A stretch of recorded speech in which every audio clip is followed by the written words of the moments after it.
Mi nombre es Gabriel Casillas, soy director de Exto Consulting y, bueno, nosotros nos dedicamos principalmente al tema de la nube, básicamente dos partners de nube y uno de nube, pues más en lo que sería el tema in-house, que sería Red Hat, ¿no? Estamos trabajando con Amazon Web Services y con Google Cloud para dar todo el aprovisionamiento de, de los servicios que tenemos. Y obviamente, bueno, pues aparte nosotros la consultoría y los cursos que hemos estado promoviendo últimamente. Este, como les comenté, la invitación era para platicar tres temas principales. Uno era microservicios. El siguiente son los containers o contenedores, que al final de cuentas van todos unos de la mano del otro, y al final la parte, lo que son el tema de Kubernetes o algún orquestador de todos los contenedores. Obviamente, como ven, todos estos pequeños tres temas al final de cuentas van de la mano, y es la nueva tendencia de SOA, ¿no? Pensemos que SOA al final de cuentas se ha ido moviendo. Ya actualmente no solamente es un tema de servicios, más bien es un tema que va a ir creciendo y se va a ir acoplando a nosotros, ¿no? Ahorita la tendencia principal es que casi todo el mundo se vaya a la nube o tenga una nube privada, en donde, bueno, pues al final de cuentas puede gozar de los mismos servicios y también puede gozar de los temas, ¿qué será? Pues los temas principales, lo que son la parte de tener la nube, de tener redundancias, de tener los balances muy fácilmente, de poder hacer crecer tus servicios. Entonces, ¿qué es un microservicio? La arquitectura de microservicios consiste en hacer una aplicación o una aplicación de varios pequeños conjuntos. Pensémoslo como un Lego. ¿Esto qué quiere decir? Nosotros de chavitos o nuestros hijos tienen la facilidad de ahora, pues, abrir una caja, tener un Lego, y obviamente van pegando piezas y pueden formar un coche, un castillo, una nave, lo que se ocurra. Esto mismo es lo que nosotros estamos intentando hacer con los microservicios. Estos tienen la gran ventaja de que cada servicio, al menos la arquitectura como está diseñado, es que sean independientes, que sean autónomos y que tengan una facilidad de comunicación. Actualmente la facilidad de comunicación es por un protocolo HTTP, así como lo han hecho los web services en años anteriores, ¿no? Aquí les voy a presentar un ejemplo de lo que teníamos antes para que podamos entender bien qué estamos platicando.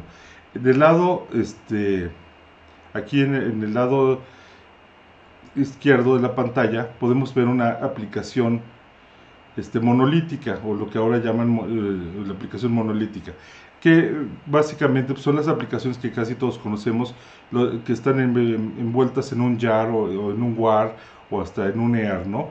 Dependiendo de la especificación que estemos utilizando de Java, o si estamos ya viendo algo empresarial o solamente una aplicación web. Aquí, ¿qué hacíamos? En el mismo contenedor, en el WAR, podemos meter la capa de presentación, metíamos las reglas de negocio y obviamente las conexiones a algunos servicios, principalmente lo que son las bases de datos. Posteriormente, ¿qué sucedió? Decidimos empezar a hacer servicios, pero al final sucede lo mismo. Acababan todos empaquetados en un WAR o en un EAR, y teníamos nuestros web services, teníamos algunas otras cosas sí referenciadas, pero al final de cuentas estaban dentro dentro de un EAR. Y ahora, ¿qué sucede con esto? Cada vez que nosotros tenemos que corregir algo, ¿qué sucede? Tenemos que cambiar toda la aplicación. Y esto, si no tenemos un buen control de cambios, o si tenemos algún deterioro en alguno de los componentes o en nuestros repositorios, bueno, nos puede afectar. Con los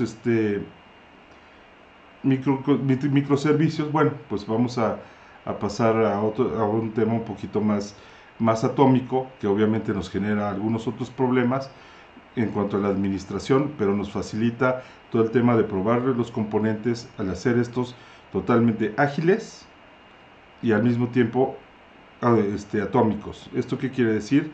Que poco a poco vamos a tener un componente muy bien especificado. Por ejemplo, en el caso de la parte derecha de la pantalla, podemos ver cómo está dividida la capa de presentación en su servidor, que puede ser un servidor web, o ya sea que lo manejemos con JavaScript o con jQuery o con alguno de los nuevos frameworks que hay actualmente, y tengamos aparte, ya sea en la misma máquina o en otras, los pequeños servicios, y los cuales completamente sean autónomos. Como pueden ver, cada servicio administra su tema hasta de base de datos, si es que la llega a usar. Obviamente, pues en el caso de una autenticación, se conectaría a un directorio activo, un LDAP, o en el caso, por ejemplo, de un cifrado, pues se conectaría a otro servidor específico para esto, ¿no? Pero esto que nos permite hacer, como les comentaba, como los Legos, al final de cuentas tenemos la facilidad de ir abriendo y cerrando o cambiando componentes sin afectar toda la demás aplicación. Por ejemplo, un caso extremo pues podría ser que cambiaran el algoritmo del cálculo de los impuestos o por ejemplo, el porcentaje del IVA, ¿no? Tendríamos que cambiar en una aplicación normal, monolítica, todas toda la aplicación, y en el caso de tener un componente que fuera cálculo de impuestos o cálculo de cantidades, bueno, pues tendríamos nada más que cambiar ese componente para estar actualizados, y nuestra aplicación funcionaría totalmente. ¿Cuáles son las principales características de los microservicios? Son componentes que trabajan como servicios. ¿Esto qué quiere decir? Que son únicos y que al final de cuentas son autónomos en su funcionamiento. Generalmente son tan grandes o pequeños como las funcionalidades del negocio. No son todo un proyecto, son una funcionalidad. Como les decía, puede ser la autenticación, puede ser la alta de clientes, el cálculo por pólizas, en el caso, por ejemplo, de las aseguradoras, puede ser la impresión nada más de reportes, la impresión de tickets, no sé, puede haber infinidad de proyectos. Y obviamente, ¿cuál es la idea de esto? Que tengan una entrada y una salida. ¿Esto qué quiere decir? Que en medio va a pasar algo y nuestras salidas y entradas siempre van a ser inteligentes, ¿no? Como les decía, son pequeños productos, pero no es un proyecto completo. Al revés, la generación de muchos microservicios nos va a llevar a tener un proyecto. Pero hay que pensar en que, aunque compartamos en recursos, muchos de los productos que estemos generando, y recursos me refiero a gente, ¿no? Van a construirse y van a ser de manera autónoma. Esto se apega mucho, sobre todo, al tema ahorita del desarrollo ágil, ya sea con Scrum o con cualquier otro XP o cualquier otra metodología. La idea es que puedan ustedes tener equipos pequeñitos de desarrollo que se concentren específicamente en el negocio, y al mismo tiempo pues, le den la facilidad de ir creando pequeños componentes que a la larga, bueno, van a ser todo un proyecto, pero vamos a poderle dar entregables a los clientes, no como antes, que tenían que esperar a que estuviera gran parte del proyecto para que nosotros pudiéramos entregar algo, ¿no? O más bien el cliente pudiera ver alguna funcionalidad que como para decir, bueno, sí, ya estamos trabajando, ya está creciendo, ya vamos a terminar, o empezar a hacer una pequeña revisión. Como les decía, los extremos son inteligentes. ¿Qué quiere decir esto? Que al final de cuentas, las entradas y salidas de nuestro componente van a ser, obviamente, igual que siempre, van a tener un contrato, pero van a darnos resultados, ¿no? O sea, tú vas a meter algunos datos y nos va a decir alguna, alguna situación, ya sea contestándonos con un error, con un mensaje o dándonos los datos que nosotros estamos esperando. Esto de gobierno descentralizado tal vez causa mucho ruido a muchas de las personas que hemos trabajado en TI. ¿Por qué? Porque al final de cuentas siempre queremos controlar todo. Y al final de cuentas, cuando hablas tú de un gobierno descentralizado, eso tienes que permitir que un componente, un microservicio, ya sea desarrollado por distintas plataformas. Por ejemplo, puedes tener algunos componentes en .NET, otros en Java, otros en JavaScript, en PHP, en lo que... Ahora sí que tú tienes la apertura de usar la mejor herramienta para solucionar. Como platicamos antes, tener una conexión ligera no nos importa en realidad en qué plataforma esté desarrollado, pero sí nos da la facilidad de que tengamos mejores resultados. Obviamente también como tienen ellos autonomía en el manejo de sus datos, ¿qué va a pasar? Algunos van a usar, porque así les conviene, pues van a decidir usar una Oracle, otros van a decidir usar Mongo. Bueno, vamos a tener varias aplicaciones. Tal vez va a crecer en cuanto a la administración, la complejidad, pero nos va a dar mejores resultados. Lo que les comentaba ahorita, pues la gestión de datos descentralizados. ¿Qué quiere decir esto? Que cada componente se tiene que hacer cargo de sus datos. No es posible que, como son stateless, al final de cuentas, no podemos nosotros decir estos datos son los maneja tal componente, ¿no? Y obviamente algo que es muy bonito es que estos microservicios tienen que ser tolerantes a fallos. ¿Qué quiere decir? Que ya sea por algún mecanismo o retomen donde se quedaron, se destruyan y se vuelvan a generar, o si nosotros hacemos un health check o una revisión de la salud de estos componentes, sepamos si están bien o mal para que nuestro administrador pueda tomar cartas en el asunto, ya sea reseteando el servicio, generando más, dándole más facilidad o generando varias instancias dependiendo de la carga de trabajo, demás. O sea, eso yo creo que es una de las ventajas que tienen los microservicios, ¿no? Aquí les muestro un ejemplo. Si ven aquí arriba, pues nosotros tenemos tal vez una página web con Nginx y donde están residiendo páginas tal vez entre comillas estáticas que están hechas con Angular. Aquí obviamente tenemos nuestro balanceador y abajo tenemos distintos microservicios, algunos hechos por ejemplo con Node.js y obviamente pues, en JavaScript, otros hechos con Spring, esto quiere decir que están hechos en Java, y bueno, al final de cuentas todos tienen su distinta forma, son autónomos, pero al final de cuentas todos nos están ayudando a hacer una buena aplicación, ¿no? Como ven, al final de cuentas pues, estamos usando Oracle, y si se ponen atención un poquito, si ven casi todos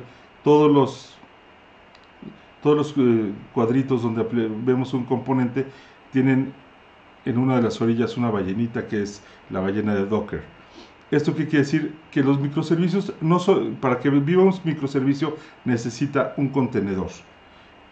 Y aquí todavía no vamos a pasar al siguiente tema, pero sí, al final de cuentas, vamos a tener distintos contenedores donde cada uno de nuestros servicios va a vivir, y eso nos va a permitir tener una orquestación, tener la facilidad de controlarlos, su vida funciona. Los microservicios tienen, igual que los contenedores, tienen un tema que es el que solamente viven mientras el hilo principal esté trabajando o siga vivo. Entonces esto quiere decir que, por ejemplo, se prenden y apagan conforme se vayan utilizando, que esto también nos da una gran ventaja porque no tenemos que prescindir de una máquina muy grande para poder usar muchos componentes, ¿no? Como ventajas, hace rato platicamos de todo lo que serían las características que al menos a nuestro punto de vista son las mejores dentro de los microservicios. Como ventajas, pues les puedo decir que son versátiles, Esto lo podemos ver con el uso de distintas tecnologías, son escalables. Esto al final de cuentas, ¿qué es? Que podamos nosotros tener muchas instancias que pueden ir creciendo, que pueden irse haciendo cada día más complejos estos servicios sin afectar a toda la aplicación. Como les decía, se apegan mucho a todas las metodologías ágiles, y esto pues al final de cuentas es bueno, porque obviamente no estamos pensando en un desarrollo ágil y al final un despliegue ágil. Entonces ya estamos llevando el punto de la parte ágil del desarrollo también al delivery y a la administración de servicios.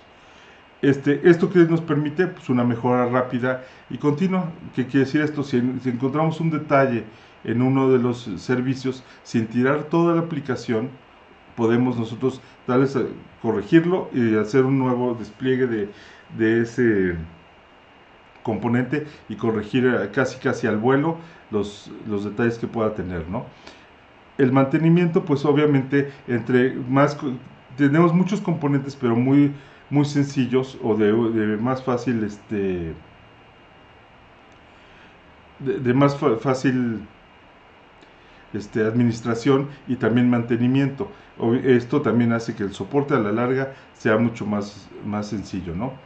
Y después la flexibilidad, bueno, pues el simple hecho de tener componentes que están trabajando por una API REST, y al mismo tiempo que nos permite ser escalables en cuanto al número de instancias que tenemos corriendo, pues nos permite tanto sobrecargarlos como tener la flexibilidad de que nuestra infraestructura no se vea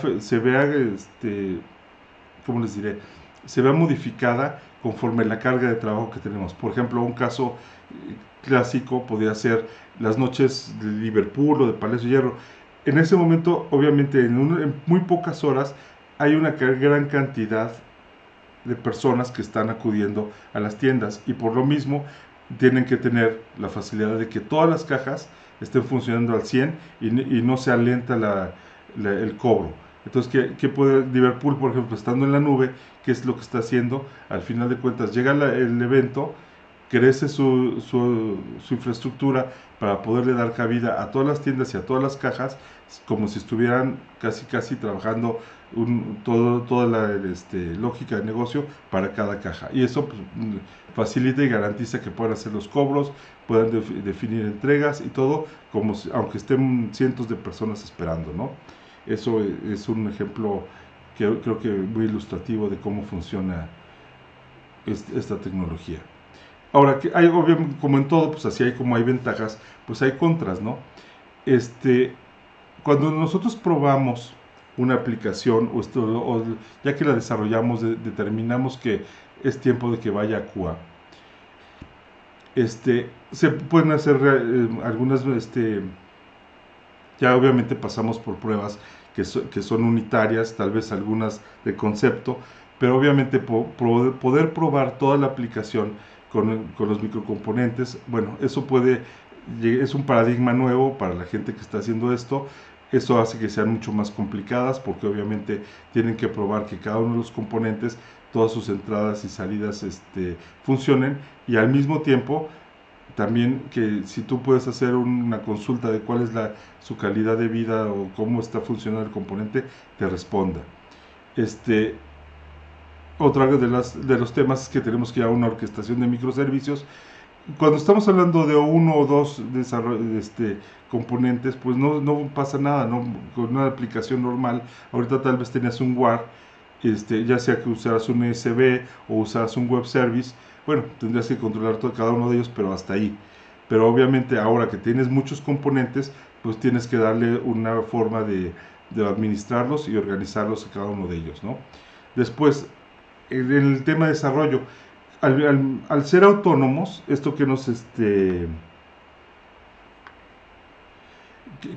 facilita, que nos permite, que tengan algunas veces tendremos componentes que sean solamente negocio, pero que tengan que ver con la base de datos. Otros vamos a tener la capa de presencia o la UI, como ahora se le llama.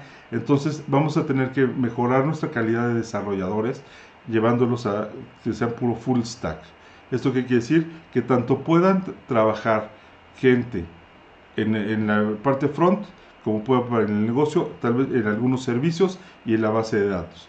Yo lo veo como en contra, porque muchas veces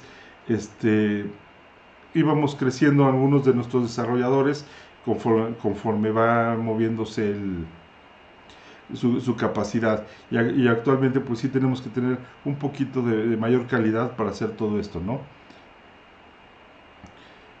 También un tema importante, como les comentaba, como estamos hablando de componentes y pueden quitarse y ponerse al gusto o a la necesidad del negocio, pues es importante también tener un control de versionamiento. Yo he visto a lo largo de mi experiencia que el versionamiento siempre se deja al final, o no es algo que a la gente le haga mucho sentido, y a veces lo dejan al final, ¿no? También otro tema que podría ser importante es el licenciamiento. Aunque la tecnología Dockers, en este caso, o en los Kubernetes, son open source, todos los componentes que corren encima sí tienen un costo, ¿no? Entonces, por ejemplo, si nosotros en algún momento hacemos una imagen, ahorita vamos a hablar de ello,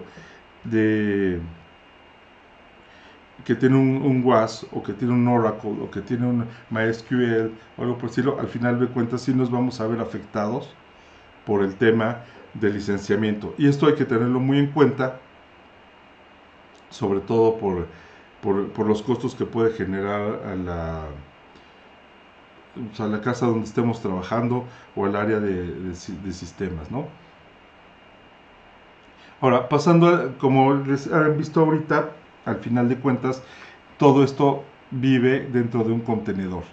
Pues si ustedes se acuerdan, hace muchos años, y lo vimos en algunas películas, tal vez ya blanco y negro, cuando descargaban un barco, generalmente era una tarima con costales, y así movían antes la carga, o sea, traían costales, o traían cajas de madera, y poco a poco se han ido moviendo a los contenedores que conocemos todos, que son de acero, que tienen ciertas dimensiones, y eso ha facilitado mucho el movimiento de mercancías, y al mismo tiempo le permite que estén fríos, o que tengan protección para que no, al medio ambiente, protección también a golpes y demás, y la mercancía no se dañe. Bueno, pues al final de cuentas, esto llevado a TI es un contenedor. Es una caja que nos permite tener nuestras aplicaciones, o nuestros componentes seguros, al mismo tiempo separados de los demás componentes, y obviamente hay comunicación entre ellos, que eso nos facilita mucho, y nos permite también otras grandes ventajas. Por ejemplo, vamos primero a la definición para que todos entiendan, ¿no? Un contenedor es un paquete ejecutable, ligero y autónomo. Obviamente pues es software, ¿no? Y al final de cuentas, ¿qué quiere decir esto? Dentro del contenedor no solamente va a estar nuestros códigos, vamos a tener todas las herramientas del sistema, las bibliotecas y la configuración. Esto de tal suerte que no importa dónde pongamos o a dónde movamos este contenedor, debe de funcionar. Actualmente el ecosistema de Docker o de contenedores ha crecido. Ha crecido, y ya podemos trabajar en Linux, en Windows, en algún data center o en la nube. Todos Dockers y Kubernetes nacieron pensados en una plataforma Linux. Usan un componente muy propio de las cajas Linux, y eso hace que poco a poco nos hayamos ido migrando. Al día de hoy todavía yo les podría decir que yo creo que Windows es una plataforma suficientemente estable para desarrollo, pero no para producción. Obviamente hay un fuerte trabajo entre Microsoft y los y toda la gente que está desarrollando Docker, para poder hacerlo estable. Ya la última versión tenía ya algunos rasgos bastante bonitos que permiten que sea productiva, ¿no? Y aquí les voy a presentar un pequeño modelo para que me entiendan cómo funciona un contenedor. Vamos al lado derecho de la pantalla. Aquí vamos a ver lo que es muy parecido, o lo que habíamos visto siempre como la infraestructura actual de casi todas las empresas. Tenemos nuestra infraestructura, un hipervisor que podía ser VMware, VirtualBox, cualquier tema de virtualización, y encima todas las máquinas virtuales. En cada máquina virtual, pues al final de cuentas, estábamos definiendo una caja, y esta caja, ya sea le poníamos nuestro sistema operativo, le poníamos librerías, le poníamos los aplicativos o servicios que íbamos a utilizar, y teníamos tantas cajas como fuera necesario o nuestro servidor nos lo permitiera. Esto tiene una gran ventaja, que al final de cuentas es aislado, tenemos muchas cajitas, pero es muy costoso. Levantar o tirar una de estas cajas es como levantar o tirar un servidor, y eso nos puede llevar hasta minutos cada vez que lo tengamos que hacer. O para actualizar alguno de estos tendríamos que apagar los servicios, hacer un respaldo, y al final complica mucho la existencia. En el caso de las aplicaciones dentro de un contenedor, si vemos, tenemos igual la infraestructura, obviamente un sistema operativo, que como les decía ahorita, para el tema de producción, lo más interesante sería Linux, y encima Docker, que es una capa muy delgada donde en realidad van a residir cada uno de nuestros contenedores. Si ustedes ven, eliminamos toda la parte del hipervisor, o sea, ya el uso de un VMware puede ser, pero al final de cuentas ya no es necesario. Podemos estar ejecutando nuestras aplicaciones dentro del sistema operativo nativo o padre de este servidor, y en cada una de los contenedores solamente van a estar o van a existir las librerías necesarias para que nuestra aplicación funcione y se complementen con este sistema operativo. ¿Esto qué quiere decir? Que, por ejemplo, en el caso de la aplicación A, aquí podemos ver que, por ejemplo, podemos hacer una aplicación que corra en Java 7, o que por sus características corra en Java 7. Si lo tuviéramos como un hipervisor y en una máquina virtual, y tuviéramos que otra aplicación que necesitara Java 8 para correr, siempre es un tema, es una complicación, y la configuración es bastante...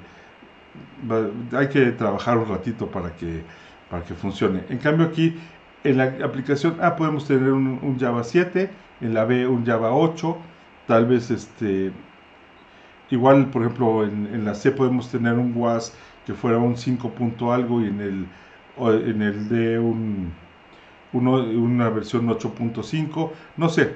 Podemos tener varias aplicaciones que al final van a estar corriendo solitas, sin impactar a las demás. ¿Por qué? Porque en los contenedores se encuentran todas y cada una de las las librerías, de los componentes y de las APIs que necesitamos para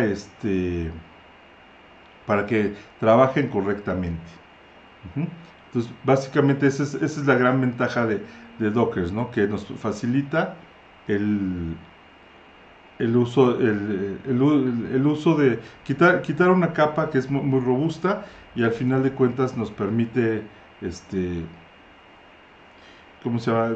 Tener la misma velocidad. Ahora, que esté pegado al sistema operativo, eso nos facilita que en cuestión de segundos podemos prender y apagar un componente, que eso es mucho más fácil y ágil, ¿no? Ahora, otro paradigma que a mí me causa mucha risa es el clásico de los desarrolladores: es que en mi máquina sí funcionaba. una de las grandes ventajas de tener un contenedor es que esto se acaba. Una vez que nosotros hagamos una imagen y esté aprobada esta imagen, en el tema de desarrollo, ¿sí? En el tema de desarrollo, al final de cuentas, va,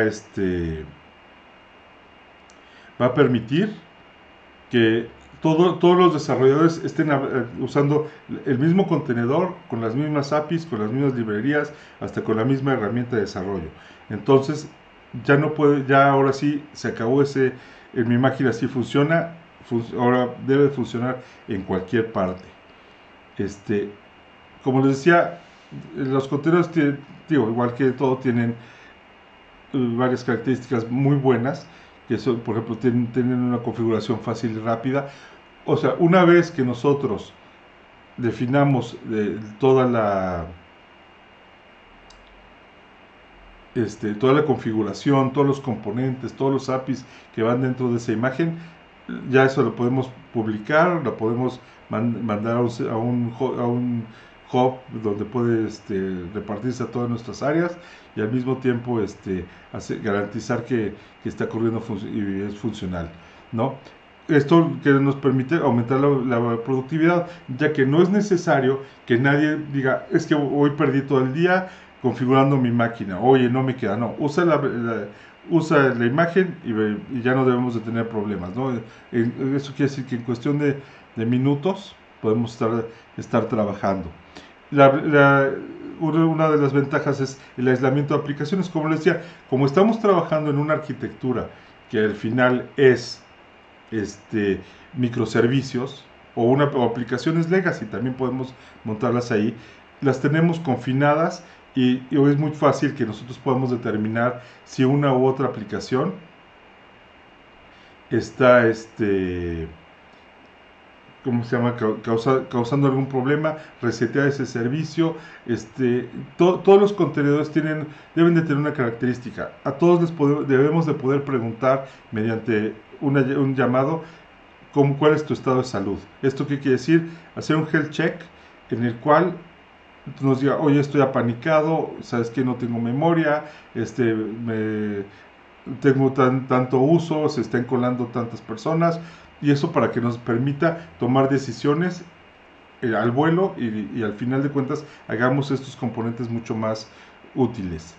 Esto que se menciona aquí de enjambre, ¿qué quiere decir? Lo que les decía ahorita, es muy fácil ir pegando componentes y al final hacer toda una aplicación, y al mismo tiempo no solamente de forma plana, sino que también podemos decidir, oye, este componente por su uso necesito 3, 4 instancias de tal suerte que me dé la batalla necesaria para poder cumplir con lo que está esperando mi cliente.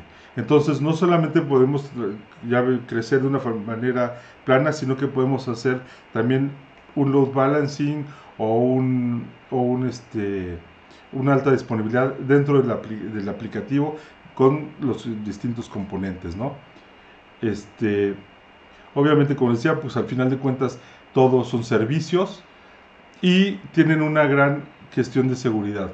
O sea, nosotros podemos definir mucho mejor que, por ejemplo, que con el WS Security o con otros componentes que usábamos antes, toda la seguridad, propiamente podemos decir que son impenetrables. Entonces también el que alguien los corrompa, eso es algo muy, muy complicado.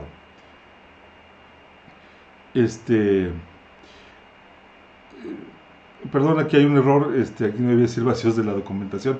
Yo creo que si alguien se ha tomado en cuenta al revés, si alguien ha evitado los vacíos de la documentación, ha sido la gente que está desarrollando Dockers. Toda la información la podemos tener inmediatamente. Tanto hay una fuerza muy grande fuera que está documentándolo como el mismo sitio. Entonces siempre pues tenemos la facilidad de tener documentación por si hay alguna duda de cómo se configura o si no podemos levantar un servicio. Generalmente en alguno de los sitios tipo Stack Overflow o algún otro sitio de de preguntas y respuestas podemos encontrar alguna solución. Y el mismo vendor tiene una documentación muy amplia, muy grande, con muchos ejemplos, y eso nos facilita la implementación. Como les decía, Docker fue hecho sobre algunas librerías muy específicas de Linux.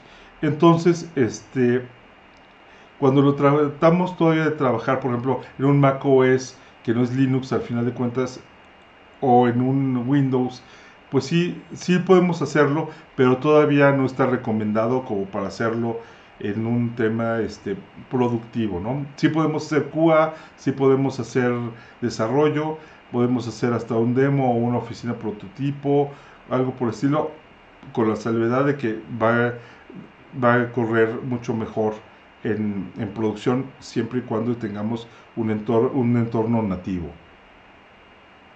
También una cosa que puede ser muy buena es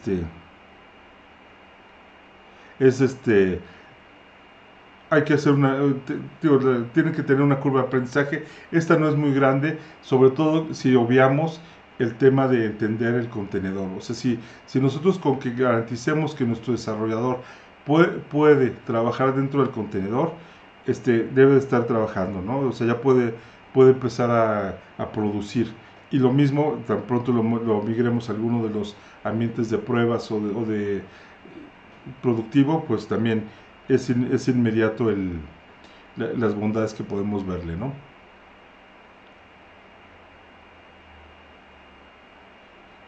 Perdón, es que estas láminas están al revés, pero bueno.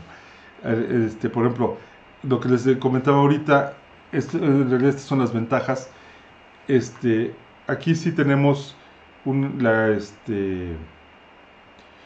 lo que les decía, la consistencia de todo el equipo. ¿Qué quiere decir esto? Que todos están usando las mismas librerías, están usando los mismos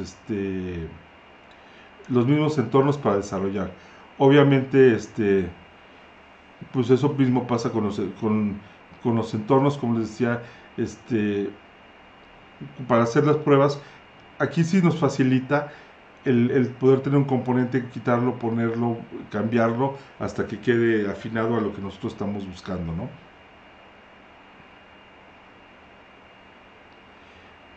Obviamente, como les decía, también la automatización de servicios acá va cambiando y nos permite en cierto momento ir creciendo, no solamente de forma plana, sino también buscando instancias y balanceo de información. Lo que les decía, Mac y Windows poco a poco han ido mejorando la implementación, y poco a poco vamos también a ir viendo que sí llegamos a tener los estándares o el performance que ahorita se presentan en Linux y que nos permite ser productivos, ¿no? Y lo que les decía, la comunidad cada día está adoptando mucho más esto. Yo creo que es una de las tecnologías que más rápido se ha adoptado. En realidad es una tecnología muy nueva porque tiene aproximadamente 6 años en el mercado. Y ya muchas empresas, tanto en México, en Latinoamérica, en Estados Unidos, pues ya lo están usando no solamente como prueba, sino también ya de forma productiva. Y eso, bueno, pues al final de cuentas, qué mejor que nosotros estemos en la punta de lanza y en cierto momento podamos aprovechar todas estas tecnologías desde un inicio e ir viendo cómo van creciendo, ¿no? Ahora, lo que les comentaba, como tenemos ahora miles de cajitas, dejarlas ahí se van o a ver qué pasa, pues puede ser un riesgo para la empresa, ¿no? Y la gente de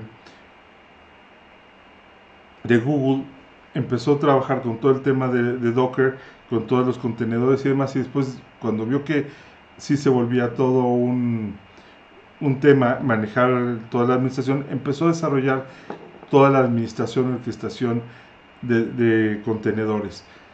Esto, al final de cuentas, nos da muchas ventajas. Kubernetes, lo menciono aquí, no es el único orquestador. Por ejemplo, está también Docker Swarm, también está OpenShift, hay infinidad de opciones.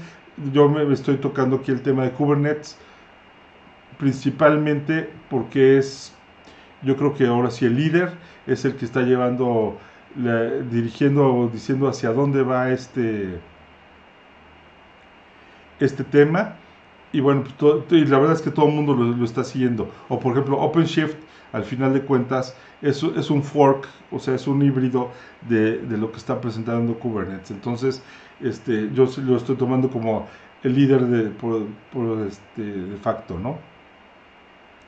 Y como menciono aquí, es una tecnología creada por Google, sirve para gestionar y orquestar contenedores Docker.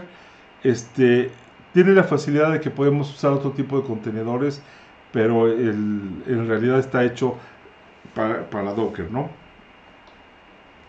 ¿Qué te permite esto? Pues al final de cuentas, una vez que ya tengamos nosotros la infraestructura necesaria para administrar o para poder trabajar con microcomponentes, con contenedores y demás, nosotros nos olvidamos de ella. ¿Por qué? Porque Kubernetes primero al empaquetar todo, al tenerlo todo dentro de los distintos componentes, te permite olvidarte de todo. Él continuamente está revisando que todos los servicios estén correctos, que se pueden descubrir fácilmente, que en el caso de que falle uno lo tire y vuelva a generar. Obviamente todo esto lo permite loguearse.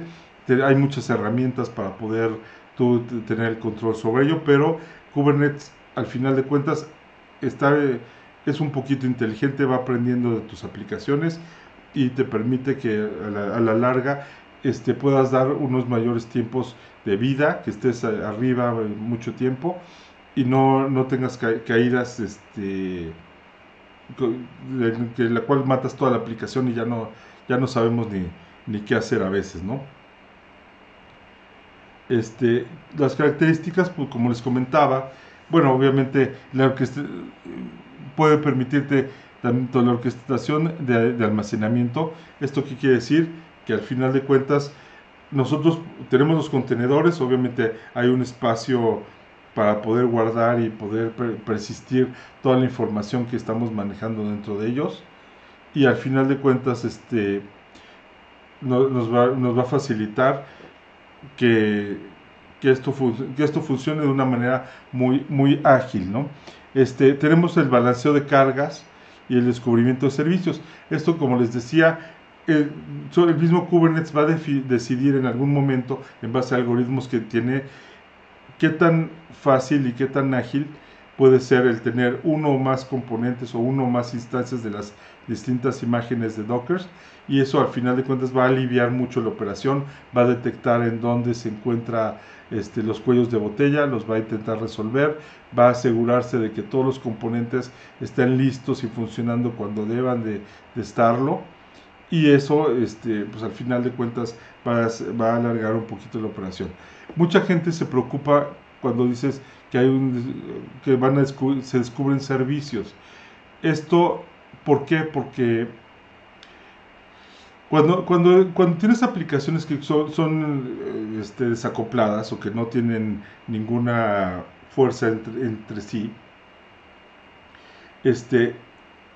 tienes que darles tiempos, obviamente, para que te contesten los servicios un poquito más largos que cuando tienes una aplicación en lo que se llama la tight couple, en la cual ya sabemos hacia dónde van, hacia dónde hacia dónde tienen que conectarse, cuáles son los parámetros que estamos esperando, y eso le preocupa mucho a la gente. En realidad, por la velocidad con la que responden los microservicios, con la que se levantan y se apagan, esto propiamente pues, lo podemos descartar, ¿no? Son tiempos bastante adecuados, creo que son muy acordes con la velocidad y la agilidad que debe tener cualquier aplicación, ¿no? Como decía, hay un empaquetamiento automático. Una vez que tú dejas tu imagen de Docker y le dices a Docker cómo correrlo, ellos se encargan propiamente de todo lo que es el tema de seguridad, se encargan del tema del open running, el tema de definir algunas características que necesita, que caracteriza el servidor o el servicio, ¿no? Para funcionar de la mejor manera. Lo que les comentaba, la autocuración. Esto no es que se curen, porque en realidad sí nos van a decir, oye, este componente está fallando, oye, tenemos este tema con tal otro, o este componente no levanta, sino que en el momento que por alguna razón Kubernetes determine que un componente no está funcionando adecuadamente, lo primero que va a hacer es terminar el último uso que tuvo este aplicativo, y al final, o este componente, tirar el componente y volver a levantar otro. Y obviamente estar consultando continuamente que todo el componente esté funcionando correctamente. Entonces no podemos, vamos a evitar mucho el tema, oye, tenemos un problema de memoria, oye, tenemos un problema de comunicación. En el caso, por ejemplo, de que se diera un encolamiento de llamadas, lo va a detectar Kubernetes, y en su momento o va a generar otra instancia para poder darle batalla a esas llamadas o peticiones, o si ve que por alguna situación de sistema operativo algo es lo que está cayendo el sistema. Esto ocurre mucho, por ejemplo, en los HTTPs. Va a tirar esa versión intentando levantar otra vez un contenedor con el servicio funcionando adecuadamente, ¿no? La ventaja como les decía, y lo vimos en las láminas anteriores, al nosotros tener una gran control sobre el versionamiento y lo que tenemos de componentes, nos va a facilitar muchísimo todo lo que son los despliegues, porque eso únicamente tenemos que cambiar la imagen por la nueva, o indicarle que empiece a leer sobre una nueva imagen, o hacer un rollback. Como al final de cuentas les comentaba, los microservicios son pequeñas piececitas que vamos a juntar para hacer nuestra aplicación. Poder hacer un rollback controlando perfectamente la versión, eso nos va a facilitar mucho, y podemos estar en minutos en la versión anterior si encontramos que hay una falla legal, o hay una falla de algún cálculo, o sencillamente no está corriendo nuestra aplicación, ¿no? Obviamente toda la gestión de la configuración siempre es importante, nos facilita mucho el poder nosotros decidir qué se corre y cómo se corre cada uno de los componentes, cosa que al día de hoy, pues sí, nosotros por ejemplo en un application server depositábamos o desplegábamos alguna aplicación, y obviamente estábamos a merced de la memoria, de que los recursos estuvieran ahí, en su sitio, que no le faltaran librerías, que todos los demás servicios a los cuales se alimenta o regresa información estén correctos. Y aquí podemos decirle, oye, hoy quiero, como les comentaba, hoy quiero tener varias instancias de mi infraestructura porque tengo una carga pesada, o quiero bajarme a lo mínimo. Esto al final de cuentas, como ven, nos va a ahorrar tiempo, nos va a ahorrar cajas, nos va a ahorrar también la administración, aunque la administración, como ven, se vuelve un poquito más compleja. Al final de cuentas, Kubernetes nos va a ayudar mucho en decidir qué está bien y qué está mal, ¿no? Y al final de cuentas eso nos va a permitir que tengamos una aplicación con una SLA de servicio, o el servicio de la aplicación mucho más alto. ¿Cuál es una de las ventajas que tiene Kubernetes? Como les decía, pues es código abierto y gratuito. Kubernetes no cuesta nada, lo podemos bajar de un sitio de Google y utilizarlo, ¿no? A nivel productivo, en cualquiera ya sea en nuestro site, o lo podemos usar en la nube, o si tenemos algún sistema o alguna infraestructura híbrida, pues también lo podemos hacer. No todo tiene que estar dentro del mismo site o de la misma caja, podemos tener una aplicación muy distribuida y distribuida en el mundo, ¿no?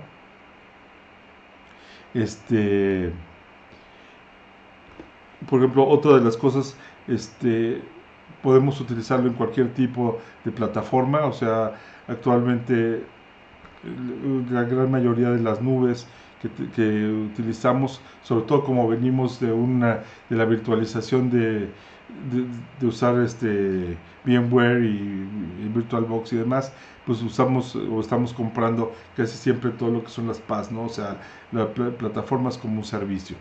Y esto, bueno, pues al final de cuentas es muy fácil de implementar.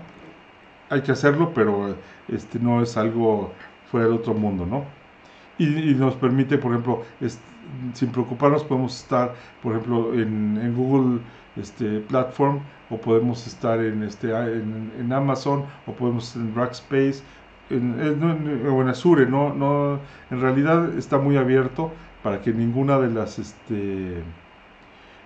las plataformas que hay actualmente en nube se vea afectado o no sea restrictivo para nosotros. Como les decía, pues es muy fácil tú ir desarrollando conforme las nuevas frameworks y tecnologías como son las ágiles, ¿no? Y al final de cuentas, poder ir cambiando o arreglando el componente conforme vayan desarrollando o se vaya generando una mayor especificación, o se hayan hecho algunas modificaciones de las especificaciones. También obviamente tenemos la facilidad de poder hacer cosas en batch, y esto al final de cuentas nos permite tener tareas muy complejas o tareas nocturnas o cierres de ciclo sin necesidad de nosotros estar pendientes o tener ya como pendientes algo más de operación, ¿no? El asegurarnos que esté funcionando todos y cada uno de los componentes, pero lo vamos a ver mediante las consolas y herramientas que tiene Kubernetes, ¿no? Lo que les decía, es tolerante a fallos. ¿Eso qué quiere decir? Que al saber lo mismo que platicamos hace rato, al saber la salud de cada uno de los componentes, toma acciones antes de que nos quedemos sin aplicación o servicio, o en cierto momento debe de poder saber cómo responder ante la falta de un servicio. Contras, yo le veo muy pocas, aunque sí es importante. Por ejemplo, sí hay que reorganizar y hay que hacer algunos cambios en algunas aplicaciones legacy cuando se llevan a la nube y se está pensando en manejar dentro de un contenedor y obviamente con Kubernetes, ¿no? Los pods, un pod es es en realidad lo mismo que una imagen o la imagen o un contenedor, ¿no? Y en algunas ocasiones nosotros hemos visto que hay que resetearlos 2-3 veces como para que funcionen. Una vez que están funcionando, ya trabajan. En realidad es raro, yo lo he visto uno o dos veces nada más, y muy chistoso. Algún día tiramos toda la aplicación y volvimos a arrancar y los componentes que fallaron jalaban perfectamente. Y la otra es las configuraciones. Casi todo lo tenemos que hacer en un lenguaje que es YAML, y algunas APIs, por ejemplo, funcionan de distinta manera. No es lo mismo, por ejemplo, el API de OpenShift que el API de Kubernetes, y eso hace que en cierto momento pues no sea tan transparente brincar de un manejador o un orquestador de contenedores a otro, ¿no? Aunque como les comentaba, pues OpenShift, por ejemplo, que es de Red Hat, al final de cuentas creció o se desarrolló desde la versión de Kubernetes de Google, ¿no?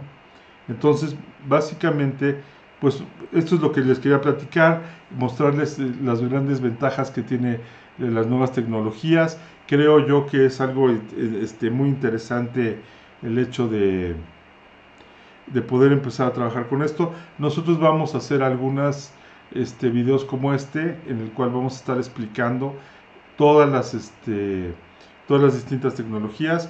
Como pudieron ver a lo largo de toda la plática, también estamos ofreciendo algunos cursos para que pueda hacer una adopción más fácil, y obviamente también el acompañamiento de los equipos de desarrollo a retomar estas tecnologías. Les agradezco mucho que me hayan puesto atención. Sí les voy a pedir por favor que cualquier duda eso me lo hagan llegar, y yo tan pronto tenga la respuesta de cada una de sus dudas, voy a publicar tanto este video como el video con respuestas, y se los voy a hacer llegar.